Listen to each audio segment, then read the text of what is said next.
In the heart of the vast African savanna, where the golden grass stretched endlessly under the sun, a mighty lion named Leo ruled over his territory. He was feared by all, respected by many, and envied by some. His roar echoed through the plains, sending shivers down the spines of every creature that heard it. One scorching afternoon, as Leo lay under the shade of a great baobab tree, he noticed something unusual in the distance. A lone cow, separated from her herd, wandered aimlessly across the plains. Her large eyes were filled with fear, and her thin legs trembled with exhaustion. The lion narrowed his eyes, licking his lips. It was rare to find such an easy meal. Yet, as Leo crept closer, preparing to pounce, he noticed the cow's pitiful state. She was not only lost but weak and dehydrated. Something inside Leo stirred a feeling unfamiliar to him. Instead of attacking, he paused. The cow, too weak to run, merely stared at him, accepting her fate, but the fatal strike never came. Instead, Leo let out a sigh and stepped back. "What is your name, cow?" the lion asked, his voice deep and gruff. The cow blinked in surprise. I am Lila," she stammered. "I was separated from my herd during a storm. I have been wandering for days without food or water." Leo frowned, glancing at the barren land stretching before them. He had never concerned himself with the troubles of prey before, yet something about Lila's helplessness moved him. Without a word, he turned and signaled for her to follow. Too tired to question her fortune, Lila obeyed.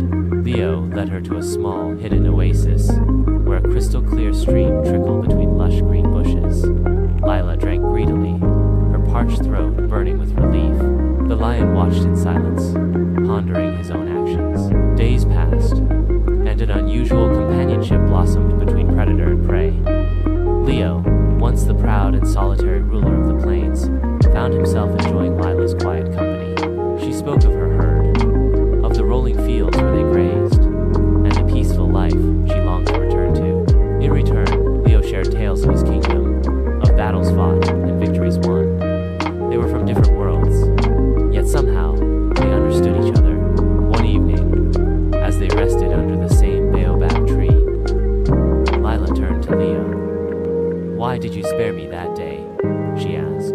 The lion exhaled, staring at the setting sun. "Perhaps I was tired of being feared," he admitted. "Perhaps, for once, I wanted to know what it meant to have a friend." Lila smiled softly. "You are not only a king, Leo, you are kind." But their peaceful days were numbered. One morning, Leo awoke to the distant sound of hooves. Lila's herd had returned, guided by human shepherds searching for their lost cattle. As the herd approached, Lila's heart filled with joy, but also sorrow. She turned to Leo, her friend, her unlikely protector. "Come with me," she pleaded. "You don't have to be alone," Leo chuckled, shaking his gray mane. "And scare your herd half to death? I belong here, Lila. This is my home, but you must go." Tears welled in Lila's eyes. She stepped forward, nuzzling Leo's great paw in gratitude. "I will never forget you, Leo." "Nor I, you," he rumbled. "Be safe, my friend." With one last look, Lila turned and ran toward her herd. Leo watched as she was welcomed back, her family surrounding her in relief. As she disappeared into the distance, the lion felt an unfamiliar ache in his chest. From that day on, whenever Leo passed by the great baobab tree, he would pause and remember the gentle cow who had taught him that even kings could have friends. And somewhere in the fields beyond the horizon, Lila would always gaze back at the savannah,